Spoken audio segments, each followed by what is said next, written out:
Chancellor, on defence. So it's a very important commitment that the government has to fund defence at a level of 2.5%. We're a NATO leader in that regard, and I wish we could hear from the Labour Party that they were also going to match that commitment. But I think we need to go further, and I wonder whether you do.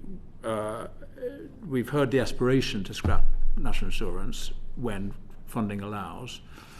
I'd like to hear from you what your personal view is on the long-term future of defence funding in this country. And when I say long-term, I mean actually a fairly immediate term, given the challenges that our country and our world faces at the moment. And I'd like to understand whether the decision not to fund defence further, and I know there was a small uplift, I think less than 1% in the budget, the decision not to go further than that was because you couldn't afford it, or because you think it's not necessary at this time?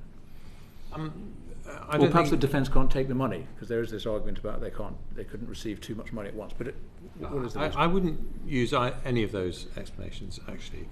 I do believe we will need to spend more on defence. I think the world is becoming more dangerous. I think it's patently evident that Russia and China want to upend the international order that has brought more peace and prosperity to the world than any other in the existence of humanity. And this is a period in history where we cannot take for granted our democratic freedoms, very sadly.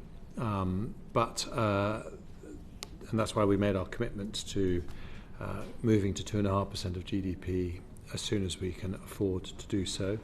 I think we have already done a lot. In the budget last year, I increased defence spending by 11 billion. I think in the autumn statement by that it was just under £500 million.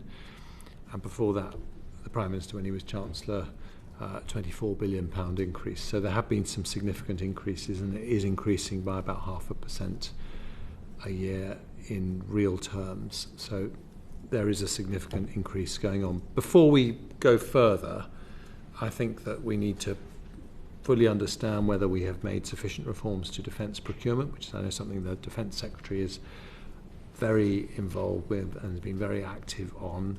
And we also need to fully understand the implications of the war in Ukraine on the type of thing we would need to invest in for the wars of the future. So those are important pieces of work. And alongside that, of course, the affordability when it comes to national finances. But the broad case for more investment in defence is something I accept. Very much. Thank you, Danny. Samantha Dixon. Thank you very much, Chair.